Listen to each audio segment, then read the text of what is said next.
नमस्कार दोस्तों, मेरा नाम है विजय कुमार और आप देख रहे हैं कॉमिक्स पिटारा चैनल को। दोस्तों, हम लोग कॉमिक्स पढ़ रहे थे वही पुराना जल्लाद, जो कि जंगल के जल्लाद कोबी और भेड़िया की कॉमिक्स है। और इसका पहला पार्ट मैंने अपने चैनल पे अपलोड कर दिया है। पहले पार्ट में मैंने इस कॉमिक्स को 20 पेज तक कवर कर दिया था। अब इस पार्ट में इसके आगे कहानी को शुरू करते हैं। अपना कानून लागू करने के लिए जिस डर की जरूरत होती है, आज वो एक बार फिर कायम हो गया था।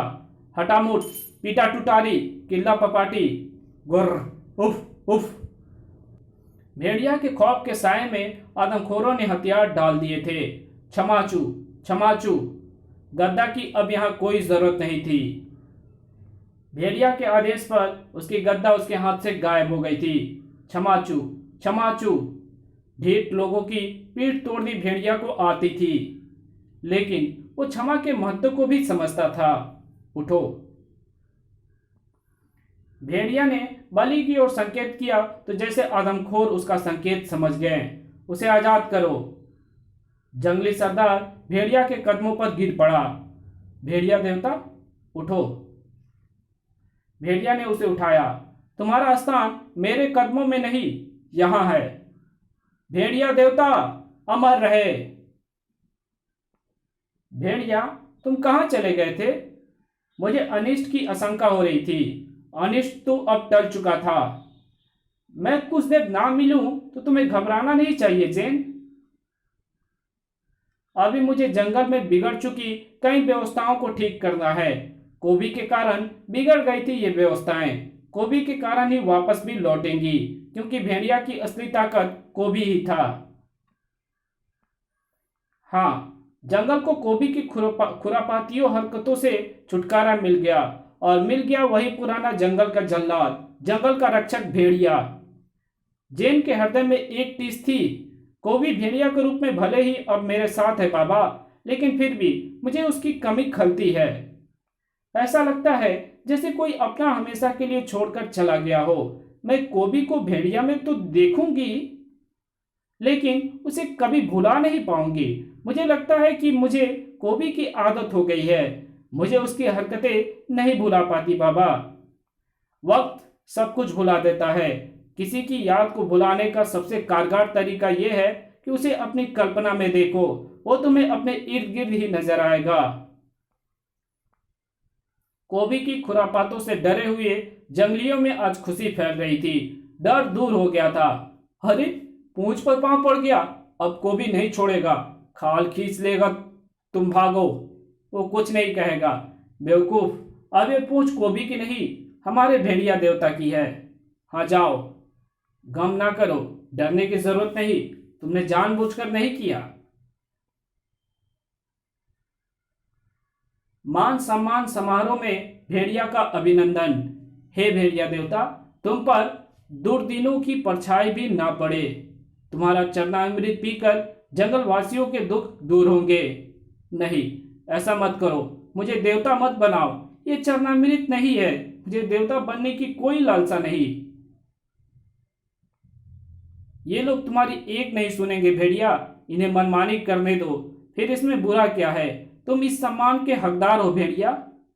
जेन बिल्कुल ठीक कहती है। कोबी को भी यह सम्मान मिल सकता था, मगर इस सम्मान को छीन लेने की प्रवृत्ति ने उसे इस सम्मान का हकदार ना बनने दिया। हिंसक पशुओं की गुर्राहटों के बावजूद जंगल में आज शांति महसूस हो रही थी, क्योंकि कोबी की खुरापाते और उसका डर दूर हो गया था। जंगलवासी निश्चिंत होकर सो सकते थे। भेड़िया के किले में भी शांति थी। कोबी ने जिसकी नींद उड़ा रखी थी, आज उस जैन का दिल भी शांत था। आज बेपरवाही एवं निश्चिंतता की नींद से बंद थी उसकी आंखें। मगर भेड़िया, उसकी आंखों में बेचैनी थी, खूंखारता थी, शरारत थी। उन आंखों में कोबी की चंचलता साफ दिखाई दे रही थी। चेहरे पर वही कोबी जैसी चिर परिचित हिंसकता क्यों ना होती। भेड़िया और कोबी एक जो हो चुके थे। अब जंगलवासियों की सुरक्षा के प्रति शायद वो और भी अधिक सचेत हो गया था। भेड़िया के जबड़े उस वक्त सख्ती से भींच गए थे। उसकी पूंछ लंबी होनी शुरू हो गई। भेड़िया ने उनको मचान से नीचे उतारने का ये कौन सा तरीका अपनाया था? उफ। सुबह चिड़ियों की चरचराहट के साथ जैन की नींद टूटी। अरे, भेड़िया सुबह सुबह कहाँ चला गया? शायद उन जिम्मेदारियों को पूरा करने जो कोबी के अलग हो जाने के कारण अधूरी छूट गई थी। लेकिन अब सब ठीक है। जंगल की जिम्मेदारियों के साथ अब वो मेरे प्रति अपनी उन जिम्मेदारियों को भी ठीक से निभा सकेगा जिनसे कोबी के कारण नाता टूट गया था। आखिर मैं उसकी पत्नी हूं भाई। जैन की कल्पनाएं सुख के सागर से अटखेलियां खेल रही थी। जल्द ही वो फूजो के सामने थी। ओह फूजो बाबा, ये सुबह बड़ी खुशनुमा है, मगर सिर्फ तुम्हारे लिए, इनके लिए नहीं। क्यों, क्या हुआ? जंगलियों ने जो हुआ था वो बताया। जैन के लिए वो सब सुनना अविश्वसनीय था। नहीं, ऐसा नहीं हो सकता। मैं देखना चाहती हूं। ऐसा ही हुआ था। फूजो बाबा, हमें बचाओ। ओह नहीं, तुम्हारी आंखों को जरूर धोखा हुआ है। ये काम भेड़िया का नहीं है। ये काम भेड़िया का नहीं है। वो ऐसा नहीं कर सकता। मैंने अपनी आंखों से देखा है। हम वहां लटकने से इसलिए बच गए क्योंकि हम भेड़िया की निगाहों में आने से बच गए थे। ये काम किसका है? फिलहाल हम इस प्रश्न में ना उलझकर इन लोगों को नीचे उतारने की कोशिश करते हैं। मदद के लिए कुछ लोगों की जरूरत पड़ेगी। भेड़िया की उस हरकत पर जैन यकीन नहीं कर पा रही थी। नहीं फूजो बाबा, भेड़िया ऐसा क्यों करेगा? खींचो। तुम इस सच को इसलिए नहीं मानना चाहती क्योंकि तुम्हारा मन इस सच्चाई को स्वीकार नहीं करना चाहता। तुम भेड़िया में समा गए कोबी के अस्तित्व को नकार देना चाहती हो। जैन, जंगलियों को सुरक्षित नीचे उतार दिया गया। शुक्र है, ये सब ठीक है। लटकाने से कुछ जंगलियों के मसल्स खींच गए हैं, लेकिन उन्हें मैं दवा से ठीक कर दूंगा। क्या तुमने देखा था उसे? नहीं, मैं अपनी झोपड़ी में सो रहा था। मैं मचान पर था। मुझे ऐसा लगा जैसे कोई नर्म रस्सी मेरे गर्दन से लिपट गई हो। पहले मैंने उसे सांप समझा था, मगर शायद वो पूंछ थी। भेड़िया की लंबी पूंछ? नहीं, भेड़िया बताएगा कि उसने ऐसा क्यों किया। भेड़िया ने गुनाह किया है। अगर उसने जानबूझकर किया है तो उसे सजा भुगतनी होगी। मैं तुमसे सहमत हूं। फूजो भेड़िया का पता पूछ रहा था। भेड़िया को कहीं पर देखा है? ब्रोक, तुमने भेड़िया को देखा होगा। स्क्रीन, भेड़िया को देखा है? भेड़िया दिख गया। भेड़िया क्या कर रहा है? हाथियों एवं जंगली कबीलों की मदद से नदी पर पुल बांधने का काम कर रहा है। शाबाश, तने को उधर लाओ। शाबाश, तने को इधर डालो। भेड़िया, इस नदी पर पुल बनाने की तुम्हारी कोशिश वाकई प्रशंसनीय है।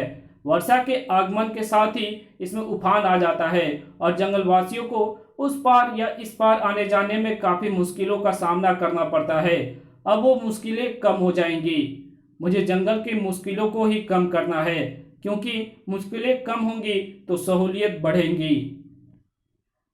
जंगल की मुश्किलों को कम करने वाला भेड़िया जंगलवासियों को उल्टा लटकाकर उनकी मुश्किलों को क्यों बढ़ाएगा?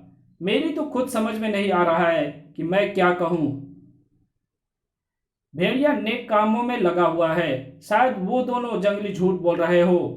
उनके पास झूठ बोलने की कोई वजह तो होनी चाहिए।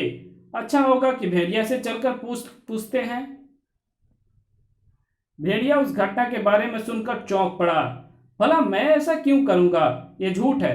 मैं भेड़िया हूं, कोबी नहीं। मैं यही सुनना चाहती थी। फूजो के साथ जंगली सरदार लौट गया। मुझे हैरानी है कि किसी ने मुझे ऐसा करते हुए देखा। इस जंगल में तुम्हारे हजारों शत्रु भी हैं। मैं केवल तुम्हारी जुबान पर भरोसा कर सकती हूं। जरूर करो, मगर बिना आग के धुआं नहीं उठता। मुझे इस घटना की तह में जाना होगा। बाद में जाना। रास्ते में मीठे सहतूत देखे थे। मुझे वो चाहिए। मैं तुम्हारे साथ कुछ पल एंजॉय करना चाहती हूँ। हाँ, बीच में ये पल कोबी के कारण खो गए थे। मेरे पास ऊंची टहनी को नीचे तक झुकाने के लिए पूंछ भी नहीं थी। सब कुछ कितना अच्छा लग रहा है। तुम्हें इस रूप में देखने के लिए मैंने क्या क्या नहीं किया। लेकिन कोबी को मैं कभी भूल नहीं पाऊंगी। उसकी सूरत, उसकी शरारतें, उससे तुम्हारी झड़पें, सभी कुछ अक्सर मेरी आंखों के सामने रहता है। दिन हंसी खुशी से बीत गया और रात में कहना मुश्किल था कि जैन भेड़िया के सपनों में खोई है या कोबी के। मगर ये तय था कि वो भेड़िया की आंखों में दिखाई पड़ती धूर्तता के बादलों को उठता नहीं देख पा रही थी। भेड़िया उसी जगह पर पहुंचा जहां से पुल बनाने की शुरुआत भेड़िया ने की थी और गिराने की शुरुआत भी। उधर वहां पत्तों के पीछे कोई है। हाँ, तुम्हारा बाप है। ओह, ये लो कुल्हाड़ी, या तो इससे वो काटो जो मैं कहता हूं, वरना इससे वो कटेगा जो मैं चाहूंगा। तुम क्या कहते हो? इस पुल को काट दो।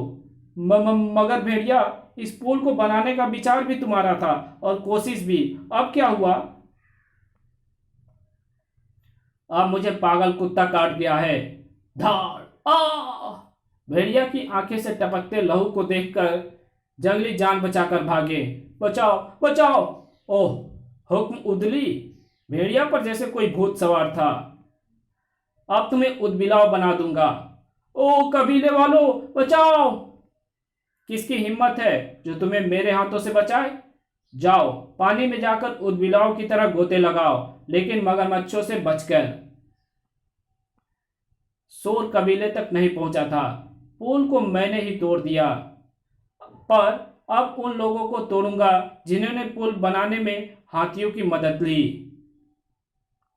भेड़िया एक एक करके उन जंगलियों को उनके कबीले से बाहर खींचता रहा।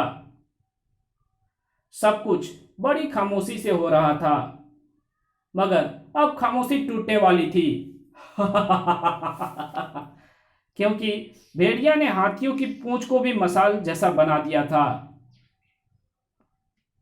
मसाले जला भी दी थी। अब पता चलेगा ये पुल कैसे बनाते हैं। च्याऊ! भेड़िया पागल हो गया है। इसमें किसी शैतान का वास हो गया है। क्याऊ!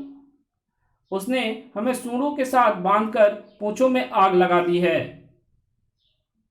इस कहानी को यहीं खत्म करते हैं। इसके आगे कहानी पढ़ेंगे इसके पार्ट 3 में। तो मिलते हैं इसके तीसरे पार्ट में। तब तक के लिए बाय।